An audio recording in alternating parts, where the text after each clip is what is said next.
প্রায় ১০০ kilometre journey করে আজ আমি গেছিলাম রচনাদির মেহেন্দি করতে। এটা কিন্তু ব্রাইড মেডস না, এটা হচ্ছে গ্রুমের টিম।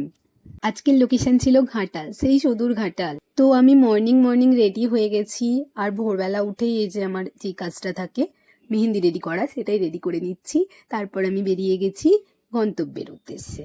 ওই যে দূরে দেখা যাচ্ছে ওটাই আজকের লোকেশন। তো আমি পৌঁছে গেছি, আর দিদি কিন্তু অন টাইম ছিল, আর বাকিরা যারা ছিল তারাও অন টাইম ছিল। তো দিদির এখানে মেহেন্দির কিছু ডিমান্ড ছিল, সেটাই আমি ফুলফিল করার চেষ্টা করেছি। তোমরা দেখে জানিও কেমন লাগছে। আমার খুব পছন্দ হয়েছে, আর রচনাদিরও খুব পছন্দ হয়েছে। ওরা আরও কয়েকটা মেহেন্দি করেছি এখানে, ওদেরটাও নন ব্রাইডাল মেহেন্দির ওপরেই ছিল।